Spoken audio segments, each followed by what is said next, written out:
Au début de son règne comme consul, Napoléon Bonaparte ne parvient pas tout de suite à imposer la paix à ses voisins.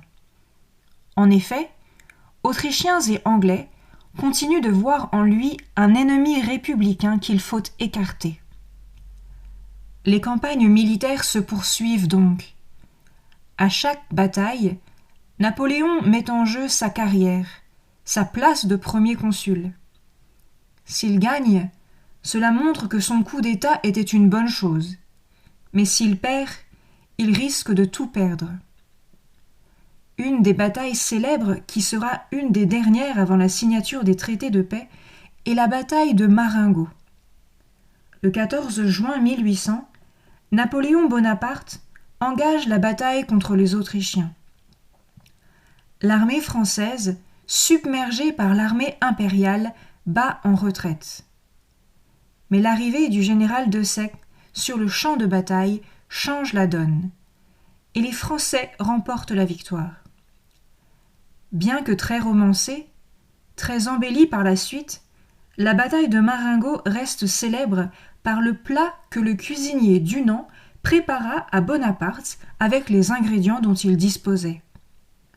Le premier consul, ayant fort apprécié la recette, lui demandera de la lui préparer après chaque victoire pour lui porter chance. C'est la recette du bœuf Marengo. Cette victoire conduira les Autrichiens à signer la paix de Lunéville en 1801, et Bonaparte signe aussi la paix d'Amiens avec le Royaume-Uni en 1802. Pour la première fois en 10 ans, la France est en paix. Mais cette paix n'est qu'une paix de façade.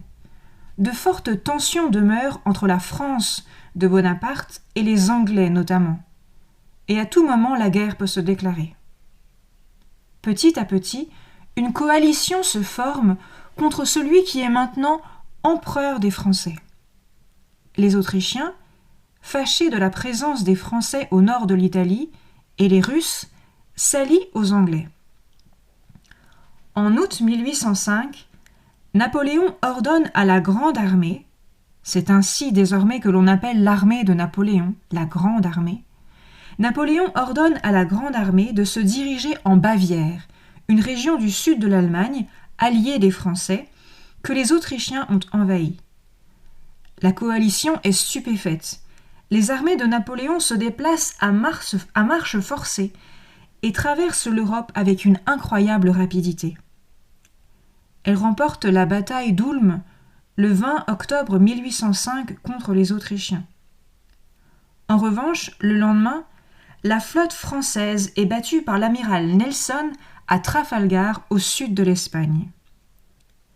Les Anglais sont en effet bien plus efficaces que les Français sur les mers, et Napoléon Ier comprend très vite qu'il ne pourra pas les affronter par bateau.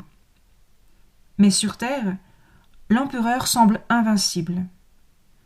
Napoléon remporte une écrasante victoire contre les Autrichiens le 2 décembre 1805 à Austerlitz, bataille hautement symbolique puisqu'elle a lieu 1 an jour pour jour après son sacre comme empereur le 2 décembre 1804.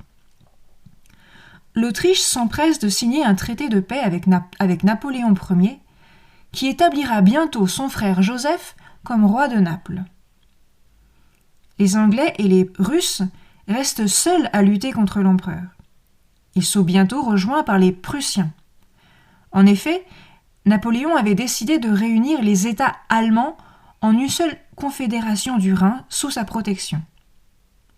Furieuse, la Prusse, mais aussi la Saxe et la Suède, s'allient aux Anglais et aux Russes.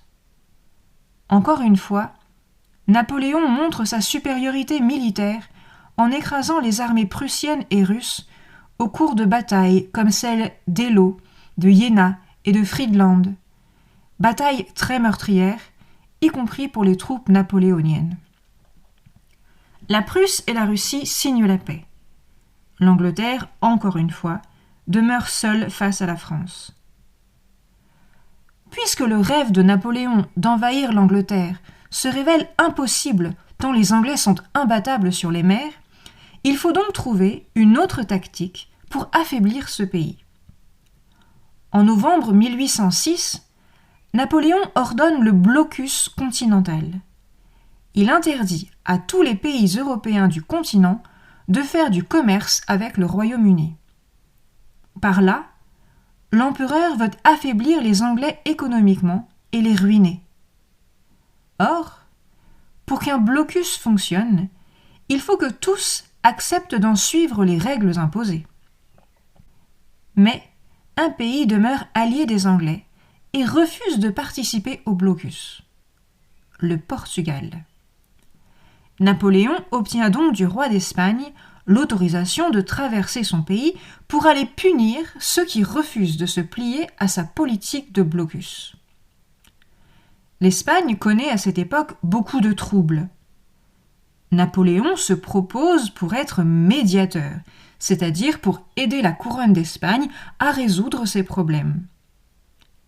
Mais l'empereur des Français leur tend en fait un piège, car au lieu de les aider, il veut en fait mettre son frère Joseph sur le trône d'Espagne.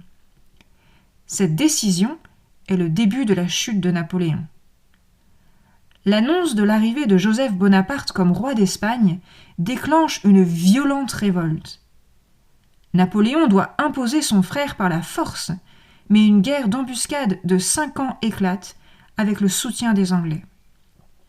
L'Espagne devient alors le théâtre de combats violents et sanglants.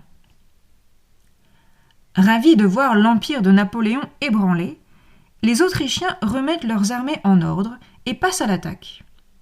Après une première défaite, Napoléon parvient à remporter une dernière victoire à Wagram. L'Empire français est alors à son apogée. Mais il commence aussi à montrer des signes de faiblesse. C'est par la Russie que les choses vont véritablement se dégrader. Napoléon et le tsar Alexandre avaient jusque-là affiché une grande entente. Mais celle-ci est une amitié de façade, car Napoléon prend des décisions qui ne plaisent pas à la Russie. Le tsar Alexandre n'attend donc qu'un prétexte pour se retourner contre l'empereur des Français. Celui-ci est vite trouvé, et après s'être assuré que ses voisins ne prêteraient pas main forte à Napoléon, Alexandre Ier lance un ultimatum à la France. Un ultimatum, c'est comme un avertissement, une menace de punition. Si Napoléon ne quitte pas le territoire qu'il vient d'envahir, alors l'armée russe attaquera. Napoléon, qui ne veut pas se laisser intimider par le tsar de Russie, réunit alors la plus grande armée possible, 500 000 soldats, qui forment ce que l'on appelle l'armée des 20 nations, car elle réunit des soldats français, italiens, espagnols, allemands, hollandais, autrichiens, prussiens.